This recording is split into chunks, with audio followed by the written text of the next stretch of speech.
assim, o autor da violência, ele bateu, ele matou porque ele estava assim, alcoolizado ou ele tinha usado cocaína.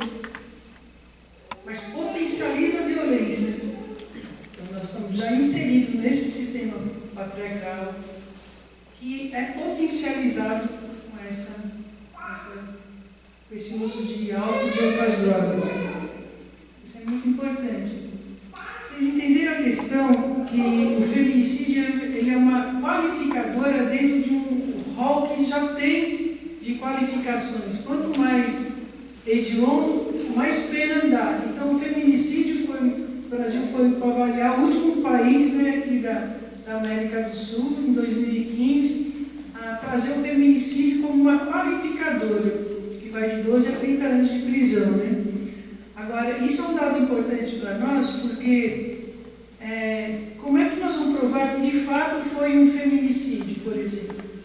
Daí a gente tem que ir aos poucos instruindo as mulheres a importância de deixar, às vezes ele ameaça aqui, ameaça eu já posso fazer um BO. Uma ameaça. Né? Então a importância de manter documentos, falas, alguma coisa que ele já possa ter feito, documentado. Vizinhos, amigos, né?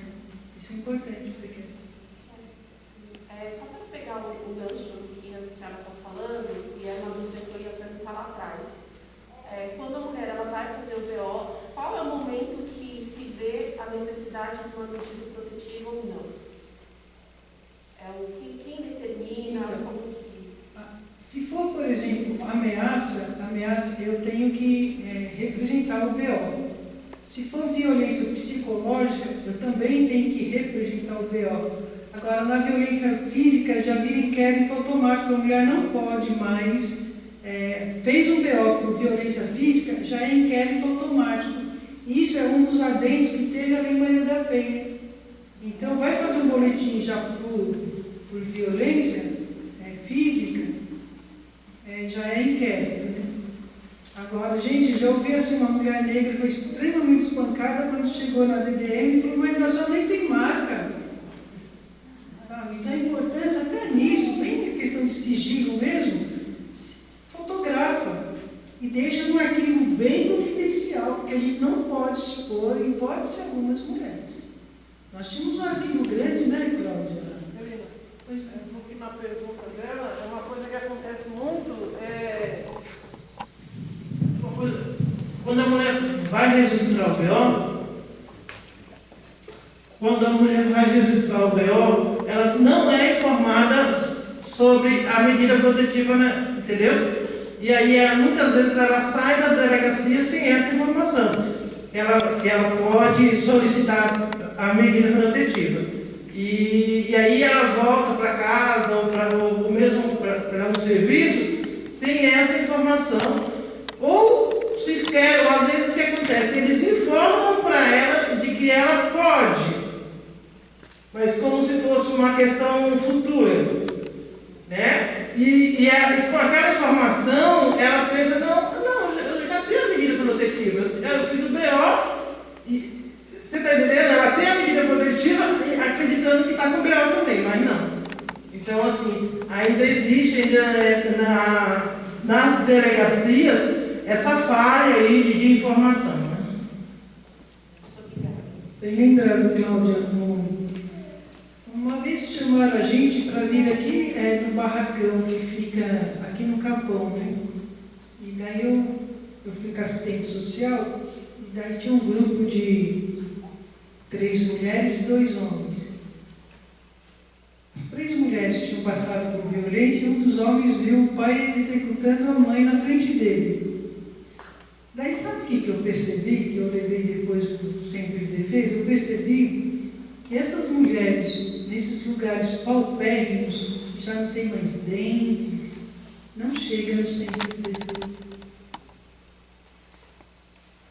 Gente, isso é uma realidade tão dura e tão crua, que quando chega no centro de defesa, tem que saber assim, que ainda tem um grupo que não está chegando na igreja, na escola, não chega em centro de defesa, não chega no PP.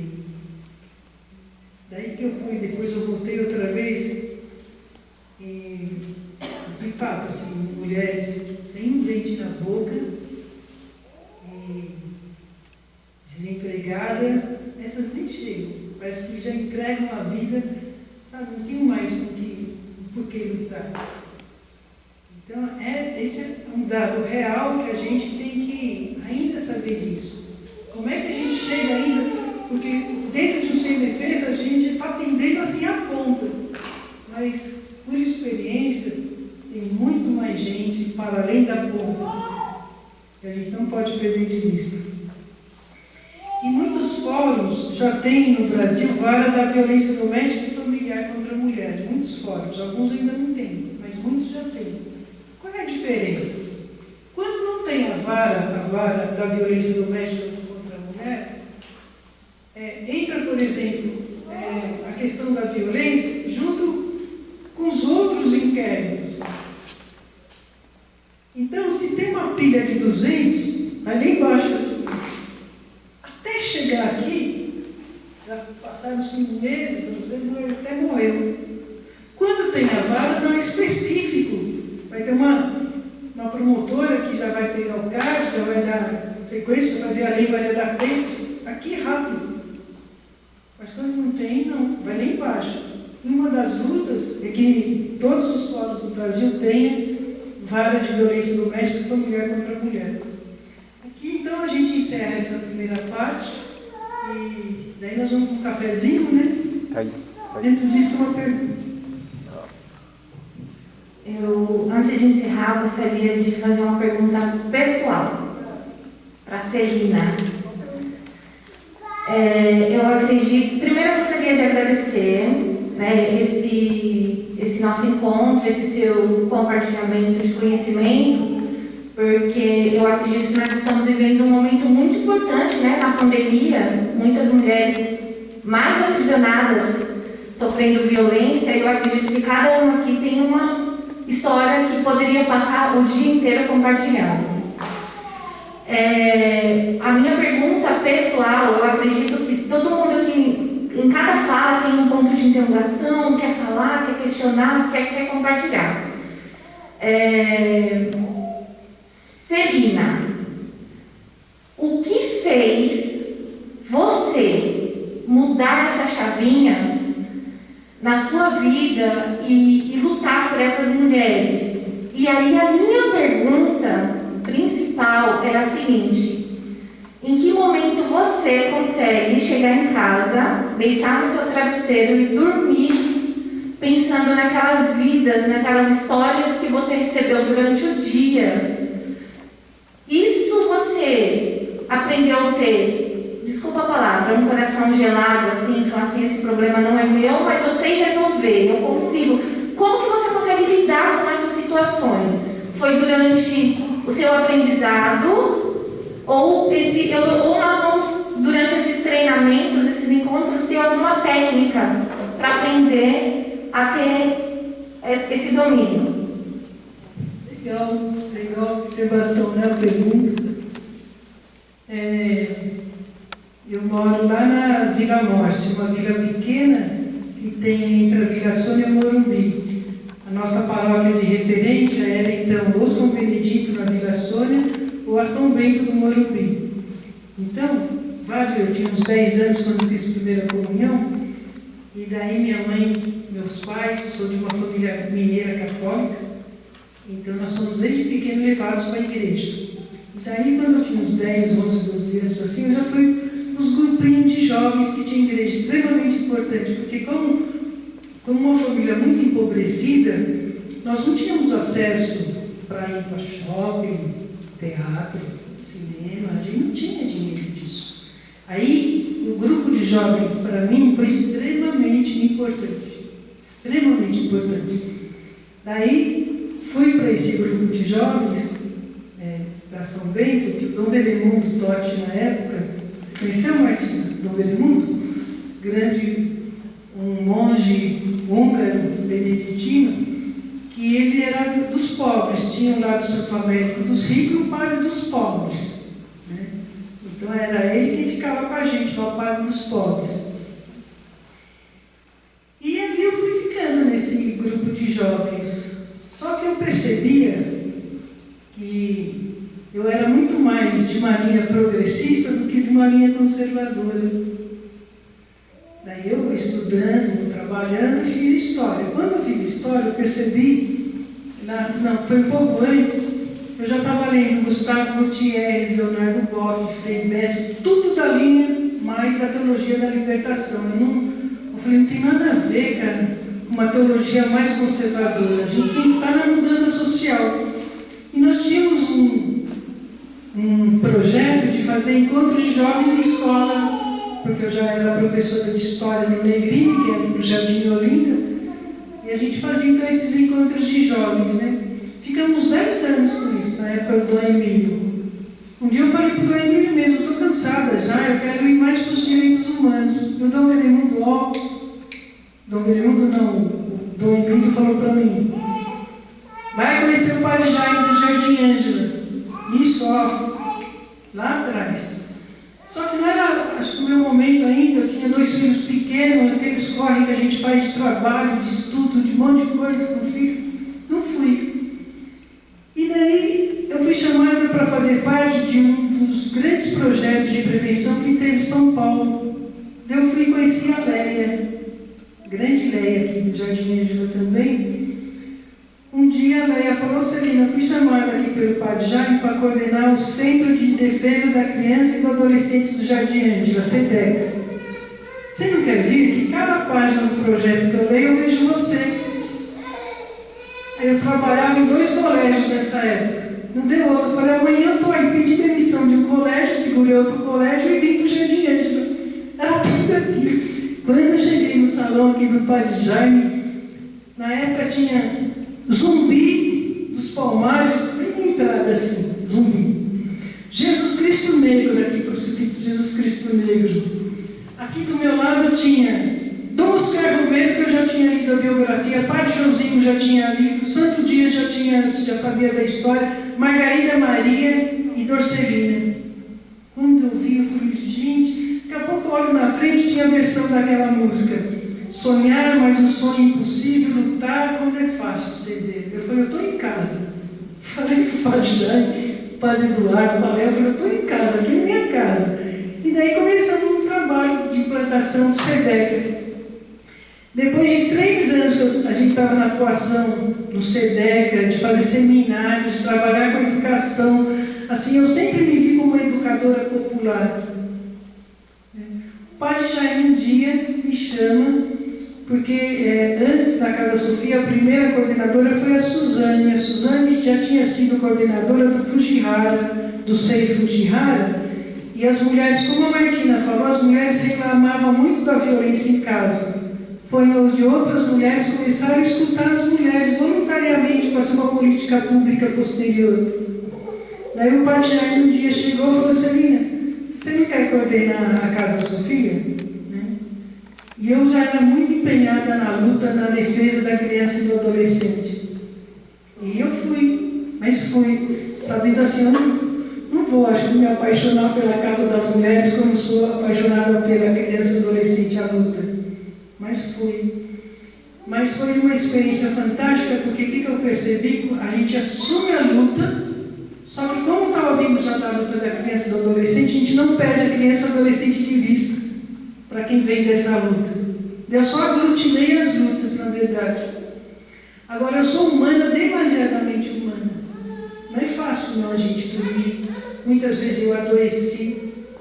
Tem um trabalho do Iluminar Campinas, da doutora Verônica Alencar, que ela diz assim, um profissional técnico aguenta trabalhar com a questão da violência por 2 anos, depois vai trincando internamente.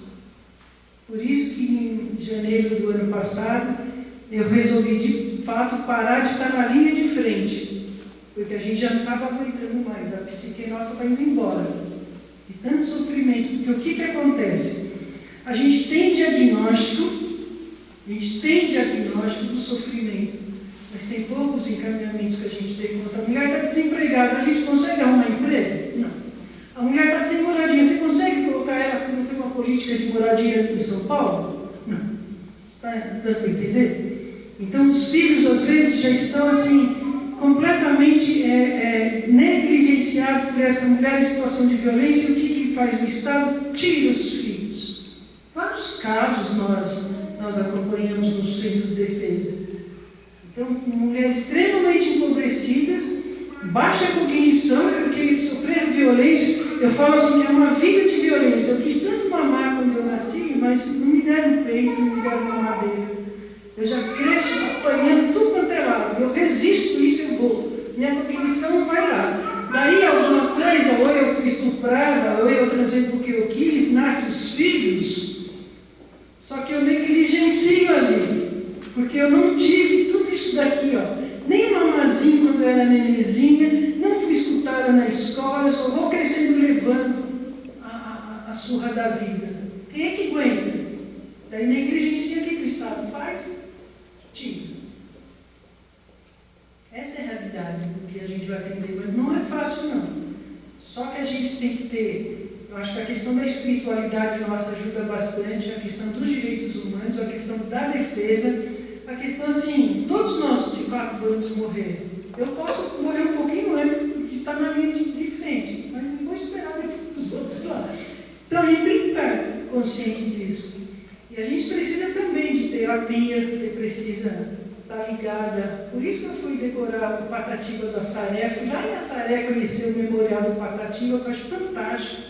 Patativa do Assaré, e é dono dessas poesias que eu gosto de declamar. Então isso é uma forma de aumentar a resiliência, mexer com a terra. Então tem várias questões que a gente vai... Mas não é fato, eu conto muito com as minhas amigas, que a gente precisa, na vida, ter rede de afetos.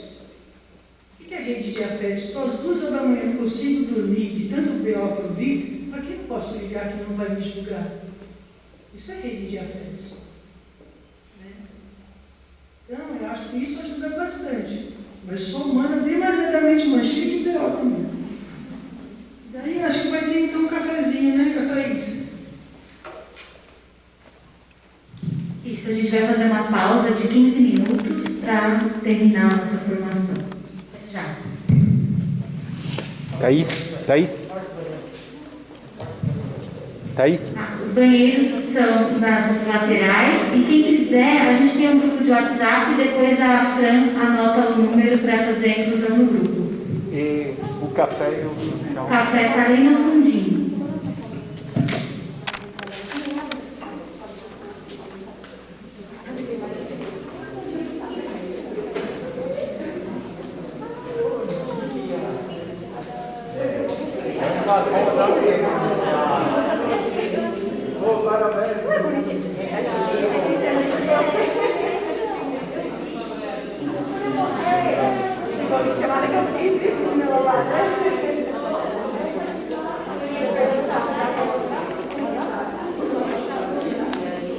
Vamos.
Vai tomar um chá?